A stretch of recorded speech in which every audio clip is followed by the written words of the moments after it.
एक समय की बात है कि एक राजा और एक रानी थे जो प्रसन्नता से रहते थे। परंतु जैसे जैसे समय बीता, राजा व्याकुल होने लगा। उसके मन में दुनिया देखने की लालसा उत्पन्न हो रही थी।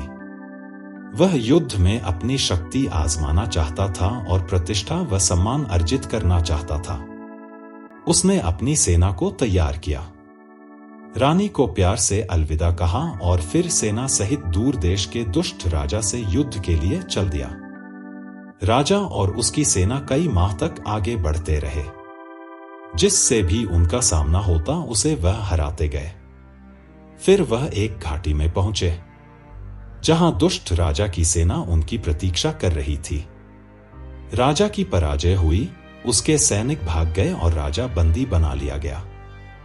रात में उसे जंजीरों से बांध कर रखा जाता। दिन में उसे खेतों में हल चलाना पड़ता। 3 वर्षों बाद अपनी रानी को वह एक संदेश भेजने में सफल हुआ। उसने पत्र में लिखा कि सारे महल बेच हुआ कर सारा खजाना गिरवी रखकर पैसे इकट्ठे किए जाएं और उसे मुक्त कराया जाए। पत्र पढ़कर रानी फूट फूट कर रोने लगी। मैं क्या करूं? वह सोचने लगी, अगर मैं स्वयं जाती हूं तो दुष्ट राजा मुझे भी कैद कर लेगा। मैं एक सेविका को भेज सकती हूं, लेकिन इतने धन के लिए मैं किसी का विश्वास कैसे कर सकती हूं? उसने कई घंटे सोचा। फिर एक विचार उसके मन में आया। उसने अपने लंबे सुंदर बाल काट डाले और एक लड़के की पोशाक पहन ली। फिर उसने अपनी सारंगी ली और किसी से कुछ बताए बिना अपने पति की तलाश में वह निकल पड़ी। उसने कई देशों की यात्रा की और कई नगर देखे।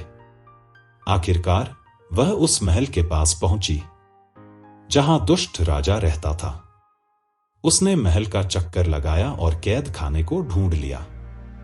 वह महल के प्रवेश द्वार पर लौट आई। विशाल आंगन में खड़े होकर वह सारंगी बजाने लगी। हर कोई रुककर उसका गीत सुनने लगा। दुष्ट राजा ने यह मर्मस्पर्शी गीत सुना तो उसने आदेश दिया कि गायक को उसके समक्ष उपस्थित किया जाए। सारंगी वादक, तुम्हारा स्वागत है। उसने कहा, तुम कहां से आए हो? महाराज, मेरा देश यहां से बहुत दूर है, कई समुद्रों के पार है। उसने कहा, कई वर्षों से मैं संसार में भ्रमण कर रहा हूं। मैं अपने संगीत से अपनी आजीविका कमाता हूं। तो फिर कुछ दिन यहां रहो, राजा ने कहा। जब तुम जाना चाहोगे तब तुम्हारे संगीत के लिए मैं तुम्हें वही दूंगा जो तुम्हारी इच्छा होगी। तुम्हारे मन की कामना अवश्य पूरी करूंगा। सारंगी वादक महल में ठहर गई। वह लगभग सारा दिन राजा को सारंगी बजाकर और गीत गाकर सुनाती। उस नवयुवक के संगीत को सुनकर राजा का मन न भरता था। वास्तव में वह खाना पीना और लोगों को सताना भी भूल गया। एक दिन उसने कहा, तुम्हारा संगीत और गाना सुनकर मुझे ऐसा लगता है कि जैसे किसी कोमल हाथ ने मेरी चिंता और संताप को मिटा दिया है। 3 दिन के बाद संगीत वादक ने राजा से वापस जाने की अनुमति मांगी। वचन अनुसार राजा ने पूछा कि उसे क्या पारितोषिक चाहिए। महाराज, उसने कहा, आपके पास बहुत से कैदी है, अपना एक कैदी मुझे दे दीजिए। मेरी यात्रा के लिए एक साथी पाकर मुझे खुशी होगी। मेरा समय भी अच्छा कट जाएगा और मुझे आपका उपकार हमेशा याद रहेगा और मैं आपको धन्यवाद करता रहूंगा। रानी कैदियों के बीच से चलने लगी। उसने एक युवक के कपड़े पहन रखे थे, इसलिए उसका पति उसे पहचान न पाया। तब भी नहीं जब वह उसके साथ वहां से चल दिया। उसने मान लिया कि अब वह सारंगी वादक का बंदी था। जब वह अपने देश के निकट पहुंचे तो राजा ने सारंगी वादक से कहा, मैं साधारण बंदी नहीं हूं, मुझे मुक्त कर दो। बदले में मैं तुम्हें पुरस्कार दूंगा।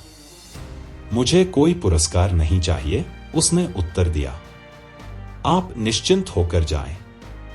फिर मेरे साथ चलो, युवक। मेरे महल में मेरे अतिथि बनकर रहो, कृतज्ञ राजा ने कहा। एक दिन मैं आपसे मिलने अवश्य आऊंगा, उसने कहा।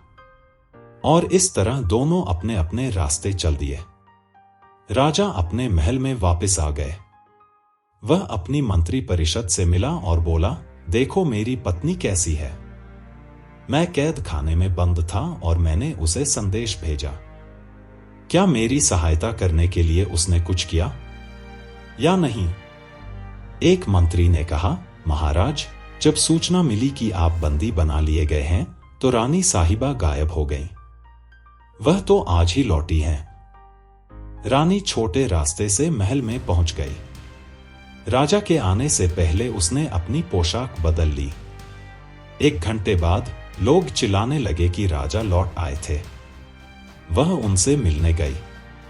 राजा ने सबका प्यार से अभिवादन किया, सिवाय रानी के।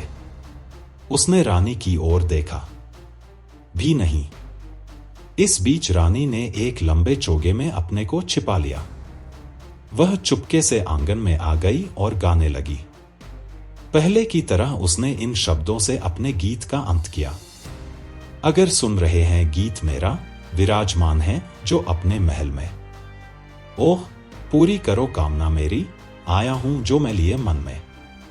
जैसे ही राजा ने यह गीत सुना, वह बाहर आंगन की ओर भागा और संगीत वादक को महल के अंदर ले आया। उसने अपनी परिषद को बताया, यही है वह युवक जिसने मुझे कैद से रिहा कराया था। फिर सारंगी वादक से उसने कहा, तुम मेरे सच्चे मित्र हो, मुझे तुम्हारे मन की कामना पूरी करने दो। रानी ने कहा, मुझे विश्वास है कि दुष्ट राजा से आप कम उदार न होंगे। उसने मेरे मन की कामना पूरी की और मुझे वह मिला जो मैं पाना चाहता था।